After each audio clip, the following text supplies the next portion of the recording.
오늘 우리에게 주시는 하나님의 말씀은 신약성경 누가복음 21장 25절에서부터 36절까지의 말씀입니다. 다 함께 일어나셔서 우리 주님의 말씀을 들으시기 바랍니다.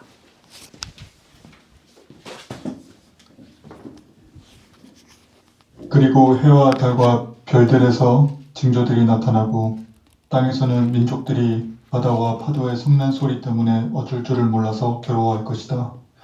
사람들은 세상에 닥쳐올 일들을 예상하고 무서워서 기절할 것이다. 하늘의 세력들이 흔들릴 것이기 때문이다. 그때 사람들은 인자가 큰 권능과 영광을 띠고 구름을 타고 오는 것을 볼 것이다.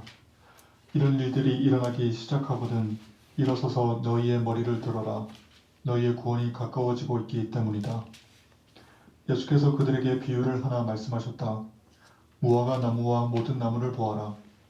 잎이 돋으면 너희는 스스로 보고서 여름이 벌써 가까이 온 줄을 안다. 이와 같이 너희도 이런 일들이 일어나는 것을 보거든 하나님의 나라가 가까이 온 줄로 알아라. 내가 진정으로 너희에게 말한다. 이 세대가 끝나기 전에 이 모든 일이 다 일어날 것이다. 하늘과 땅은 없어질지라도 내 말은 절대로 없어지지 않을 것이다. 너희는 스스로 조심해서 방탕과 술 취함과 세상살이의 걱정으로 너희의 마음이 짓눌리지 않게 하고 또한 그날이 덕과 같이 너희에게 닥치지 않게 하여라. 그날은 온 땅에 사는 모든 사람에게 닥칠 것이다. 그러니 너희는 앞으로 일어날 이 모든 일을 능히 피하고 또 인자 앞에 설 수 있도록 기도하면서 늘 깨어 있어라. 아멘.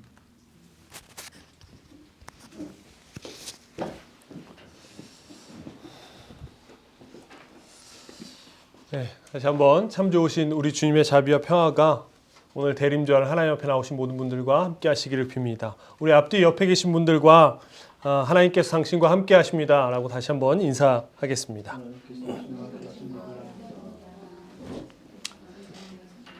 네, 오늘은 뭐 앞에도 그렇고 그리고 양 옆에 이렇게 보면 교회가 다 뭔가 좀 분위기가 바뀌었죠. 말씀드린 것처럼 오늘은 대림절의 시작입니다. 매해 이야기하는 것처럼 대림절은 성탄절이 오기 전 4주간의 시간을 대림절기라고 이야기합니다. 대림절은 라틴어로 오다라는 의미를 가지고 있어요. 그렇기 때문에 이 4주간 하나님의 아들이신 예수 그리스도의 오심을 기다린다라는 의미입니다. 2000년 전에 십자가에서 죽으셨지만 죽음으로 끝나지 않고 부활하셔서 다시 약속하셔서 오셔서 심판과 구원을 이루실 하나님을 소망하는 기간입니다. 그래서 이 대림절이 되면 모든 교회들은 초를 켜고 다 같이 희망의 노래를 부르는 게 익숙합니다. 근데 여러분 이 희망의 노래를 부를 때 이 희망이란 우리에게 보이고 손에 잡혀서 왔기 때문임은 아닙니다. 눈에 보이지 않지만 하나님의 약속과 그분의 의지를 신뢰하기에 우리는 이날 희망의 노래를 힘차게 부르는 겁니다. 대림절은 이렇게 희망과 소망의 한복판에서 시작되는 날인데 그런 분위기와는 다르게 오늘 우리 황진만 집사님이 읽어주신 성서의 내용은 세상의 마지막 징조를 이야기합니다. 23절부터 26절을 이렇게 쭉 보면 마지막 징조가 어떠한지를 이렇게 알려줍니다. 그러니까 예수님께서 예루살렘에 임박한 이 멸망의 징조에 관해서 묘사하고 계신 거예요. 근데 이렇게 나오죠. 아이 벤 여자들과 젖먹이가 딸린 여자들은 화가 있다라는 거. 여러분 이거는 아이 벤 여자와 젖먹이가 딸린 여자들은 도망치기 어렵다라는 의미입니다.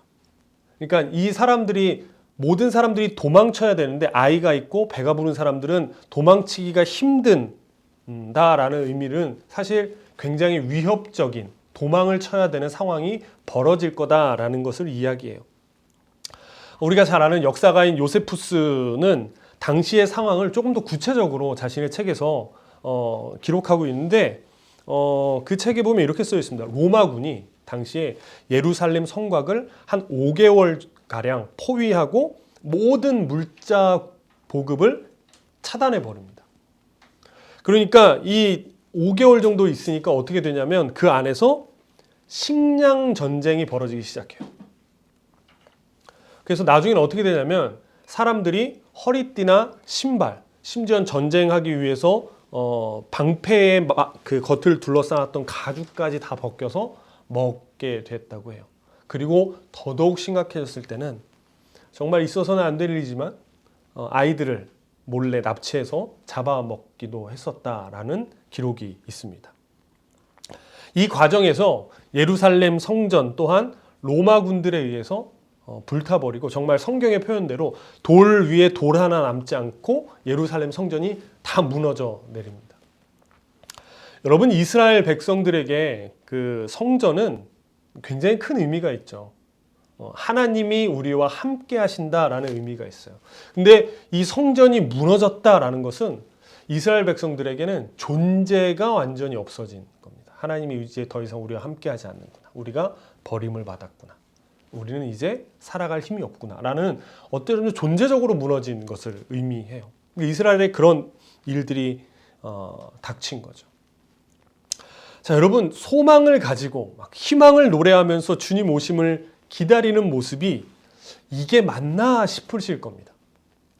주님 오심을 기다리는 날이라면 무언가 조금 더 희망차고 소망이 있어야 되는 거 아닌가라는 생각이 드실 수 있어요. 그런데 사실 우리 사는 세상도 크게 다르지 않습니다.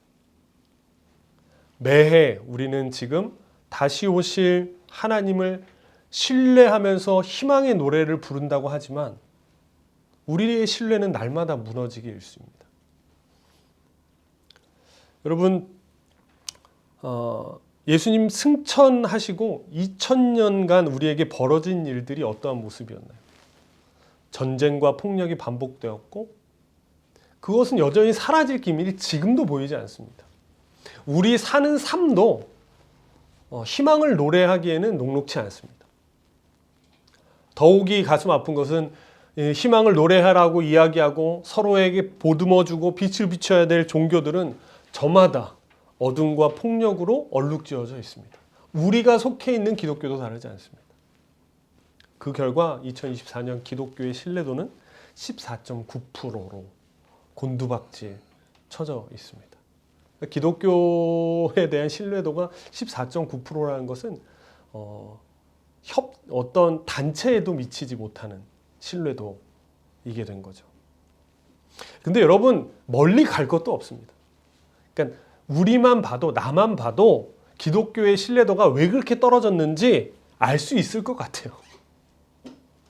여러분, 올 한 해 우리가 크게 마음 먹었지만 마음 먹은 대로 되지 않고 여전히 제자리에 머무는 듯한 나를 보면서 그래도 뭐 나름 옹색하게 변명이라도 해보지만 그것마저도 초라하게 느껴지게 됩니다. 왜냐하면 내가 이 변명이 너무 옹색하다는 것을 나 스스로 알기 때문에 그래요. 저도 그렇습니다. 저도 한 해를 이렇게 돌아보면서 나는 한 해 도대체 뭘 한 걸까? 나는 잘 살고 있는 건가? 나는 목회를 잘하고 있는 건가? 우리 교회를 잘 이끌고 있는 건가? 라는 고개 숙여진 자문을 하게 됩니다. 추수감사를 지나며 성도들에게 감사를 매일 기록합시다 라고 했지만 이내 부족한 저 스스로를 끊임없이 묵상합니다. 그러면 잘 눌러놓았던 이 비교의 마음이 막 스멀스멀 올라와요. 물리치고 이겨내려 하다가도 애를 쓰다가 어느새 에이씨 그냥 흘러가는 대로 내버려 둘래 라는 가시돋친 마음이 들기도 합니다. 뭘 이기려고 그래, 그냥 그런 거지 라는 마음이, 뒤틀려진 마음이 생기기도 하더라고요. 자, 이러한 우리의 마음을 주님은 아셨던 걸까 라는 생각이 들어요. 28절을 보면 예수님이 이렇게 이야기하십니다. 우리 함께 읽어볼까요? 28절 다 함께 읽겠습니다. 시작. 이런 일들이 일어나기 시작하거든 일어서서 너희의 머리를 들어라.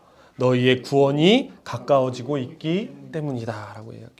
자, 모두가 절망에 빠져 있고 폐허가 된 성전 앞에 있는 사람들에게 지금 어떻게 하라고 이야기하죠? 몸을 일으켜 머리를 들라라고 이야기합니다. 여러분, 예수님의 다시 오심에 대한 말씀의 핵심은 이겁니다. 일어서서 고개를 드는 거예요. 살면서 우리에게 찾아오는 절망과 어둠의 날들이 있습니다. 좌절케 하는 날이 있고 스스로를 정말 침잠케 하는 날들이 있어요. 나를 그냥 내던져 버리고 싶을 때가 분명히 옵니다.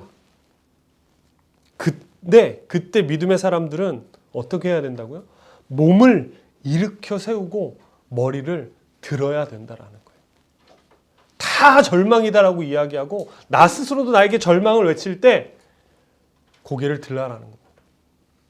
여러분, 머리를 든다라는 건 성경에서 굉장히 중요한 의미를 가지고 있죠. 구약을 보면 예수님께서 하나님께서 오실 때 문들아 머리를 들어라 라고 이야기를 합니다. 머리를 든다라는 것은 굉장히 의미 있고 기계 있는 표현입니다. 머리 든다라는 것은 이런 거죠. 짓눌리지 말고 일어선다는 것을 이야기합니다. 혹여나 비틀거리고 무릎을 꿇더라도 허리를 고추 세우고 하나님의 백성으로 살아가는 겁니다. 하나님의 말씀의 기둥에 자신을 붙들어 매고 꿋꿋하게 선 사람으로 살아가는 거예요. 38절을 보면 이 일어서라라는 주님의 명령이 구체적으로 어떤 것을 말씀하시는지 자세하게 이야기합니다. 우리 38절도 다 함께 읽어볼까요? 시작. 너희는 스스로 조심해서 방탕과 술 취함과 세상살이의 걱정으로 너희의 마음이 짓눌리지 않게 하고 또한 그 날이 덕과 같이 너희에게 닥치지 않게 하여라 라고 이야기해요. 자, 우리에게 주님 말합니다. 일어서서 머리를 들어. 근데 그 머리를 든다라는 것이 어떤 것이냐면 술 취하지 말고 걱정하지 말아라 하는데 여러분, 이게 단순히 술 취하지 말고 걱정하지 말아라는 표현입니다. 세상 살면서 어떤 사람이 걱정 안 하고 사는 사람이 있겠습니까? 예수님이 말씀하신 것은 그러한 세부 규칙이 아니라 주님은 뭐를 우리에게 이야기하시냐면 스스로 조심하라고 주의를 주십니다. 너희가 허리를 고추 세우고 머리를 들고 그리스도인으로 살아갈 때 뭘 어떻게 해야 되냐면 스스로 조심해야 돼 라고 이야기합니다. 외부를 조심하라고 이야기하지 않아요. 스스로 조심하라고 이야기합니다. 여러분, 스스로 조심해라라는 말을 다시 말하면 이렇게 돼요. 스스로 조심하지 않으면 나도 모르게 쫓아가게 된다는 거예요. 세상의 소문과 절망과 가치관의 속삭임을 나도 모르게 그냥 받아들이게 되는 겁니다. 우리가 그렇죠. 우리도 그렇습니다. 세상이 말하는 것을 진짜인지 분별하지 않고 그냥 받아들입니다. 세상이 이야기하는 행복, 세상이 이야기하는 사랑, 세상이 이야기하는 성공에 대한 이야기를 그대로 답습하고 있는 것을 보게 돼요. 그렇게 내 안에 약간 미세먼지처럼 점차 보이지 않게 쌓인 이 생각들은 결국 선 사람이 되려는 우리의 마음을 짓눌러서 고개를 숙이게 만듭니다. 그러니까 어떻게 해야 된다고요? 스스로 마음을 지켜서 조심해야 된다는 거예요. 늘 깨어 있어야 된다는 거죠. 그래서 성서가 말하는 늘 깨어 있으라는 것이 이런 것이 되는 거죠. 자, 그런데 우리는 너무나 잘 알고 있어요. 무엇을 잘 알까요? 마음을 지키기가 쉽지 않다는 사실이죠. 허리를 세우고 고개를 들고 스스로를 마음을 내가 지켜야지 하지만 마음을 지키는 게 결코 쉽지 않다는 거 우리 너무 잘 압니다. 여러분, 사실 여기서 여러분 마음 한 번 안 먹어본 사람 있나요? 여러분, 올 한 해 시작하면서 마음 먹었었고요. 오늘 대림절 첫째 새해 시작이니까 마음 또 먹을 겁니다.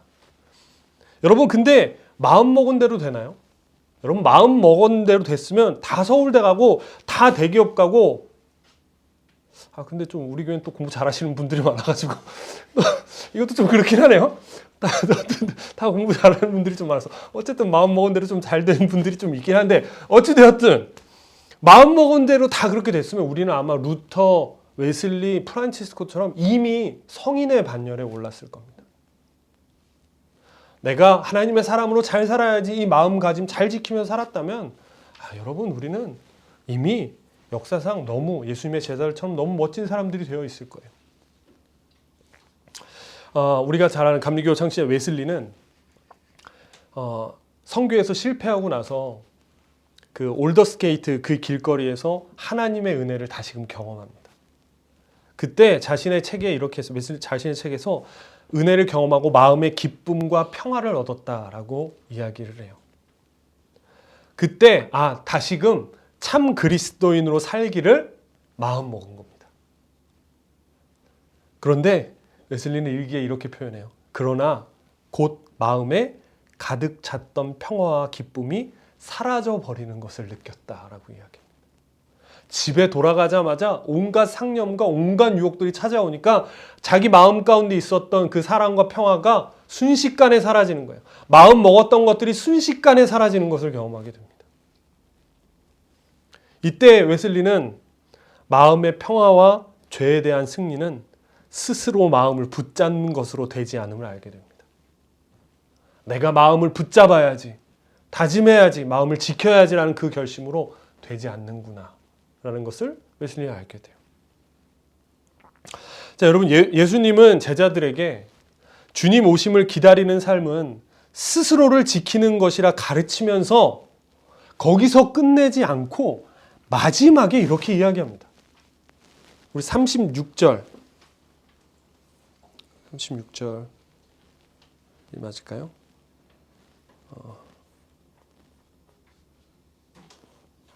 16절을 함께 읽겠습니다.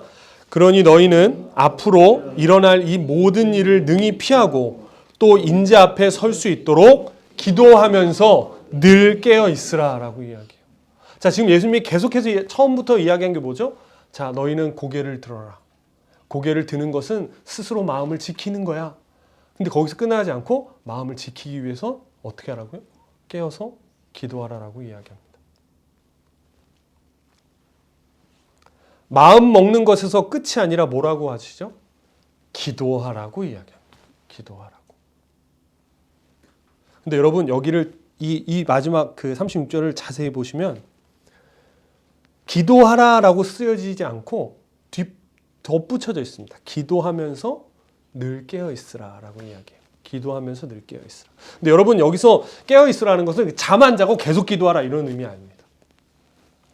기도와 깨어 있음은 연관되어 있다라는 의미예요. 기도하는 것과 깨어 있다라는 것은 이 둘이 굉장히 상관관계가 있다라는 겁니다. 여러분 그 누가복음 21장 25절 27절을 보면 마지막 날에 대한 징조가 나와요. 그죠? 25절 27절 뭐 해와 달과 별들에서 징조들이 나타나고 땅에서는 민족들이 바다와 파도의 성난 소리 때문에 어쩔지 모를지 괴로워할 거다. 하늘의 세력들이 흔들릴 거다. 뭐 이렇게 마지막 때에 나타날 징조들에 예수님이 사람들에게 이야기해 줍니다. 자, 여러분 보세요. 징조를 알려주시고 사람들이 그 징조를 보면 사람들이 어떻게 할까요? 예수님 말씀을 믿을 것처럼 생각이 되죠. 아니 징조를 알려주고 그 징조를 내가 봤다면 믿잖아요. 믿을 것 같잖아요. 하지만 사실은 성경을 보면 이 사람들은 전혀 믿지 않습니다. 징조를 말해주고 징조를 봐요. 성전이 무너지는 걸 다 보는데도 이 사람들은 예수님의 말씀을 믿지 않아요. 우린 다 믿을 것 같죠? 나 믿지 않습니다. 깨닫지 못해요. 예수님의 말씀을. 그런데 그 징조를 보고 누가 깨닫게 되나요? 기도하는 사람이 깨닫게 됩니다. 어떤 사람들에게는 그냥 지나치게 될 자연재해나 사건들이라도 오히려 기도하며 깨어있는 사람들에게는 주님의 날이 오고 있다는 사실을 발견할 수 있는 법이에요. 여러분 우리 주변에도 그러한 분들이 있습니다. 아무렇지 않게 사람들이 넘기는 것 가운데 하나님이 일하시는 것들을 보는 사람들이 있고요. 하나님의 계획을 보는 사람들이 있습니다. 아무렇지 않은 그냥 사람을 만났을 때 이 사람들 마음 가운데 그 사람 마음 가운데 있는 괴로움과 근심을 그냥 깨달아 아는 사람들이 있어요. 그런 어른들이 있습니다. 여러분, 기도하는 사람이 깨어있는 사람입니다. 반대로 깨어있는 사람은 기도하는 사람입니다. 여러분, 깨어있다라는 것은 우리의 인생이 하나님 앞에 서 있음을 의식하는 거잖아요. 그리스도인들이 깨어있다라는 것은 나의 삶이 하나님 앞에 있구나 하는 것을 늘 의식하며 깨달으며 살아가는 겁니다. 그러면 이런 사람은 당연히 기도하게 됩니다. 하나님이 내 삶의 주인이 되시고 내 삶을 이끌어 가시고 내 안에 계획을 가지고 계시다라는 것을 인식하고 의식하는 사람은 자연스럽게 기도하게 되는 겁니다. 어떻게 살아야 할지, 내가 어떠한 선택을 해야 될지, 이 시대를 향한 하나님의 마음이 어떠한지, 그것을 위해 나는 오늘 무엇을 감당해야 될지를 기도하게 되는 것이 자연스럽게 흘러가게 돼요. 그래서 기도하는 사람은 깨어있는 사람이고 깨어있는 사람은 기도하게 되어 있습니다. 여러분, 우리가 알듯이 예수님은 십자가를 지시기 전에 겟세마네 동산에 올라가셔서 하나님께 기도하십니다. 두려움 가운데 기도해요. 그리고 우리가 알듯이 이 잔을 내게서 치워달라는 마음으로 기도합니다. 그리고 기도 끝에 예수님이 어떻게 하시죠? 자신의 삶을 어떻게 살아가야 할지를 다시금 깨어 알게 됩니다. 기도할 때 자신이 깨어 있게 됨을 알게 돼요. 그리고 내려오셔서 십자가를 향해 투벅투벅 걸어가시게 됩니다. 그리고 제자들에게 말씀하신 거예요. 깨어서 기도해라. 깨어야 기도할 수 있고 기도해야 너희가 갈 길을 깨어 알 수 있다라고 이야기하시는 거예요. 여러분, 하나님의 부르심 가운데 그리스도인으로 살고자 원하신다면 깨어 기도해야 합니다. 방법이 없습니다. 공부의 왕도가 없다고 이야기하듯이 하나님의 그리스도인으로 살아가기 위해서 여러분 방도가 없습니다. 왕도가 없어요. 깨어 기도해야 됩니다. 왜냐하면 사단이 그걸 그냥 내버려 두지 않기 때문에 그래요. 기도 외에는 이러한 것이 물러갈 수가 없습니다. 물론 이렇게 이야기하면 기도하면 달라지냐? 기도만 하는 거 소용없다. 기도보다 삶이 중요하다. 라고 말하는 분들이 있을 수 있습니다. 물론 한편으로 그 말이 맞을 수도 있습니다. 그런데 제가 솔직히 이야기해보면 이렇게 말하시는 분들의 대부분은 기도를 안 하시는 분들이거나 기도를 오해하고 있는 분들이 경우가 많습니다. 기도를 많이 해보고 나서 기도하면 달라지지 않더라라고 이야기하는 분은 없습니다. 기도를 많이 하고 기도하는 것보다 삶이 중요하다 말하는 분 없습니다. 왜냐하면 기도하는 것이 깨어있는 것이기 때문에 그렇습니다. 여러분, 기도란 상황의 변화가 아니라 하나님 앞에 서는 겁니다. 하나님 앞에 서서 내가 시험에 넘어지지 않는 삶을 살기 위해 기도하는 겁니다. 내가 깨어있기 위해 기도하는 거예요. 그렇기 때문에 믿음의 사람들은 기도하며 깨어있는 것이고 깨어 기도하는 것이 최선의 삶이 됩니다. 여러분, 우리가 잘 아는 보네퍼 그리고 루터, 우리나라 안에서만 벌어졌던 3.1운동과 민주화 운동에 있던 기독교인들, 여러분 그냥 외쳐서 행동했던 사람들 아닙니다. 그리고 우리가 아는 미국의 마틴 루터 킹 목사는 자신의 연설하기 전날 기도하는 것을 자신의 책에 씁니다. 두려움이 찾아왔을 때 어떻게 하나님 앞에 기도했는지를 씁니다. 기도하면 깨어있게 되고 깨어있는 사람은 반드시 기도하게 되어 있는 거예요. 물론 때로는 절망 속에서 기도조차 하기 싫을 때가 있습니다. 너무나 잘 알아요. 기도조차 의미가 없는 것 같고 기도한다고 내 삶이 바뀌지 않는 것 같고 정말 기도할 힘도 나지 않을 때가 있습니다. 우리가 잘 아는 종교개혁자 루터는 기도에 대한 이야기를 쓰면서 이것에 대해서 다루더라고요. 근데 여러분 이 답이 참 의아합니다. 루터가 이렇게 써놔요. 자신의 책에. 막 기도에 대해 쭉 쓰다가 기도하기 싫을 때가 온다. 기도하기 싫을 때 두 가지를 해라 라고 이야기합니다. 여러분 뭐를 하면 좋을까? 기도하기조차 싫을 때 두 가지를 하라고 루터가 이야기해요. 뭐라고 이야기했을 것 같아요? 알려드릴게요. 두 가지입니다. 첫 번째, 당장 기도실로 달려가라. 두 번째, 공동체를 찾아가 함께 기도하라 라고 이야기합니다. 여러분 너무 잔인한가요? 기도조차 하기 싫다니까. 그런데 기도조차 하기 싫을 때 두 가지를 하라고 그래요. 당장 개인 기도실로 뛰어가라. 그리고 공동체에 찾아가 함께 기도해라 라고 이야기합니다. 너무 잔인한 것 같죠. 기아대책본부에 보면 선교사들을 돕는 프로그램이 있습니다.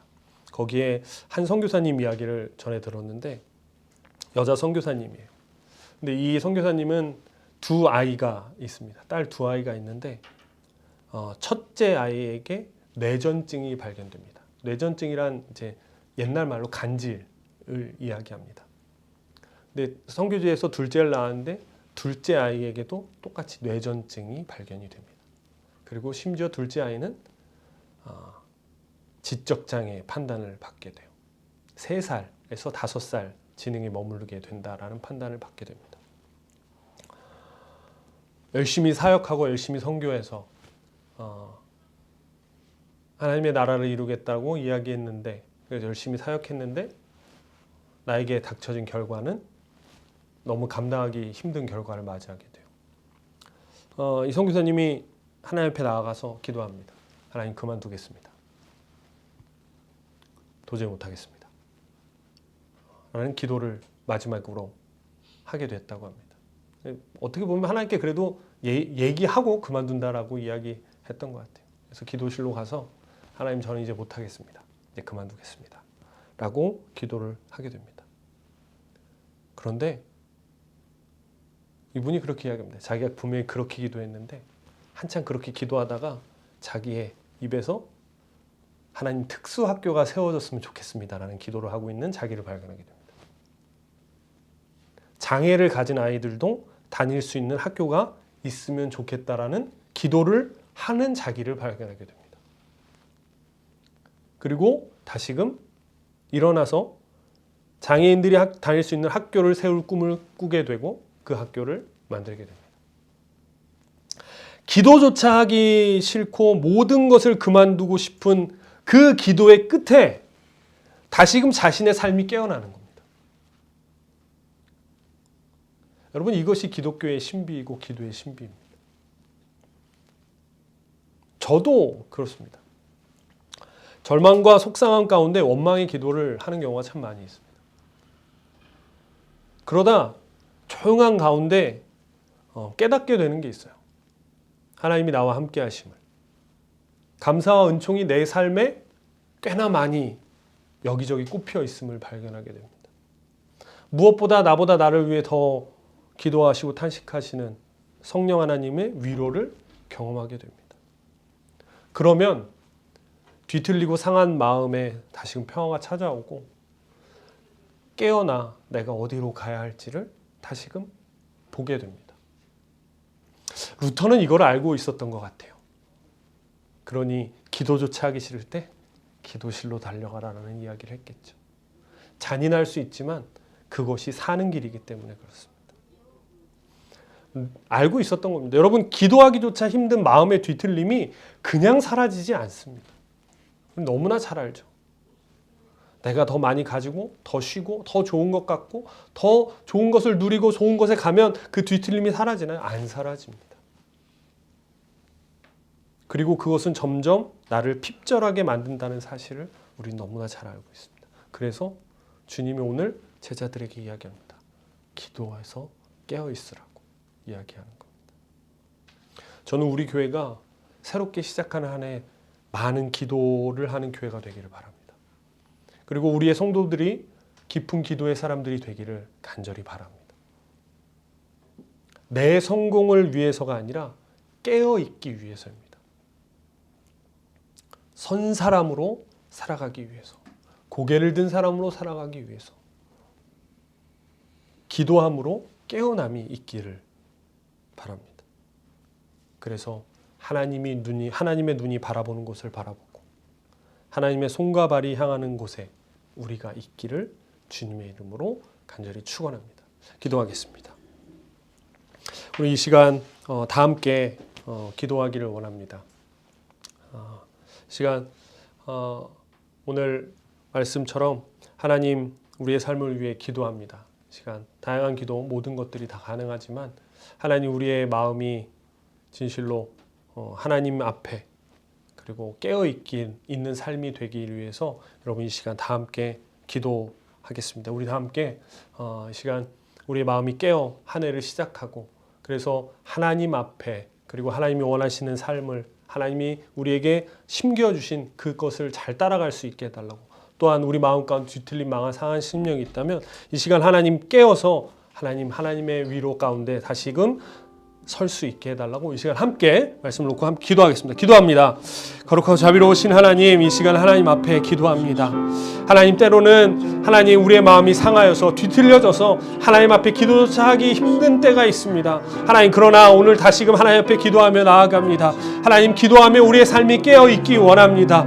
하나님 깨어서 하나님 뒤틀린 나의 마음이 아니라 하나님 연약한 나의 마음이 아니라 우리를 향한 하나님의 계획을 알게 하여 주시고 우리를 사랑하시는 하나님의 그 사랑 임마누엘로 지금도 함께 하시는 하나님을 바라볼 수 있도록 하나님 도와주시옵소서. 하나님 우리가 기도함으로 깨어있는 사람들 되기 원합니다. 하나님 우리의 삶이 하나님 앞에 서 있음을 하나님 깨어 알게 하여 주셔서 더욱더 기도하는 사람 되게 하여 주시옵소서. 그냥 하나님 그리스도인으로 바르게 사는 삶이 아니라 하나님 깨어서 하나님 앞에 기도하며 하나님의 마음을 늘 구하는 삶 되게 하여 주시옵소서. 우리 스스로 마음을 다잡으려고 수없이 노력했지만 하나님 그것이 되지 않았습니다.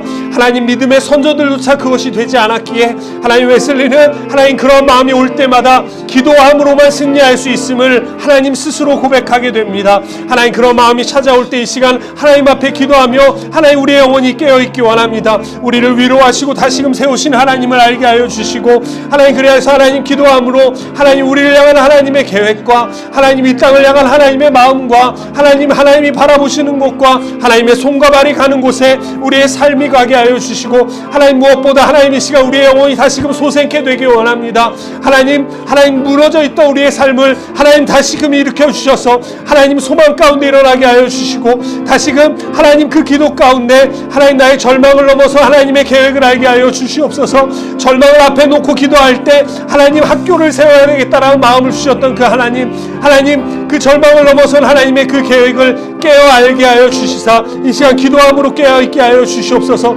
새해를 시작하는 우리 남은교회가 더욱더 깊은 기도 가운데 있기 원합니다. 더 많은 기도 가운데 있기 원합니다. 하나님 그래서 하나님 세상에 모든 무게에 억눌리지 않고 하나님 머리를 들고 하나님 선 사람으로 살아갈 수 있도록 하나님 우리를 붙들어 주시옵소서. 우리 교회가 그렇게 하나님 앞에 더욱더 깊은 기도의 하나님 사람들 되게 하여 주셔서 하나님 우리의 마음에 하나님 마음 품게 하여 주시옵소서. 아버지의 마음 품게 하여 주시고 하나님의 계획과 하나님의 뜻 가운데 알게 하여 주셔서 하나님 우리가 하나님 이 시간 하나님의 말씀 가운데 우리의 마음을 하나님 붙들어 매고 하나님 그렇게 우리의 허리를 고추 세우고 그리스도인으로 살아갈 수 있는 하나님 우리를 하나님 이 시간 우리에게 은총을 베풀어 주시기를 간절히 소원하오니 이 시간 우리 가운데 하나님 다시금 기도의 영을 부어주시고 은총을 부어주시옵소서. 기도할 수 있는 입술을 열어주시고 간절히 원하오니 하나님 우리 가운데 하나님 함께 하여 주시옵소서. 하나님 그래서 우리의 입술이 우리의 마음이 우리의 삶이 아버지의 뜻을 알게 하여 주시고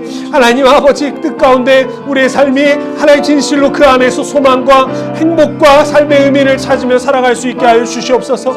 소유와 하나님 더 많이 갖는 것으로 행복과 하나님 우리에게 삶의 의미가 있다라고 말하는 이 세상의 가치를 따라가는 것이 아니라 하나님 누군가의 삶의 행복이 되어주시고 하나님 우리의 누군가의 삶의 의미 있고 가치 있는 만드는 그 가운데 우리의 삶과 하나님 우리의 행복과 의미와 가치가 있음을 깨달아 알게 하시고 하나님 그래서 하나님 마음 품고 살아갈 수 있는 우리 될 수 있도록 기도하는 우리 마음 가운데 하나님 함께하여 주시옵소서. 깨어 기도하기 원합니다. 하나님 기도하며 깨어있을 수 있도록 하나님 우리에게 은총을 베풀어 주시옵소서.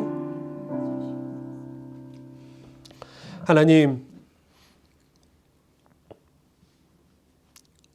끊임없이 우리에게 속삭이는 뒤틀린 내면의 음성과 그리고 세상의 이야기에 정처없이 흘러가는 것이 우리의 모습입니다. 끊임없이 나를 붙잡고 다잡아도 이내 우리 마음 가운데 하나님의 평화와 사랑이 눈 녹듯이 사라져 버리는 것을 알게 됩니다. 하나님, 이 시간 기도하며 깨어 있기를 원합니다.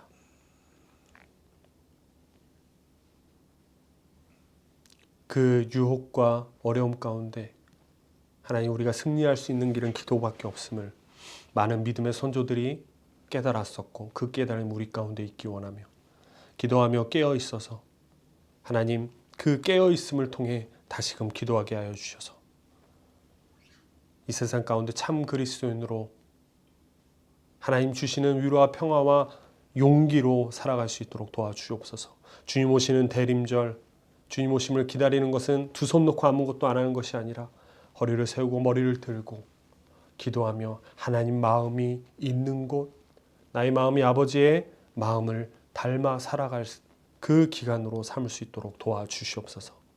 새해를 시작합니다.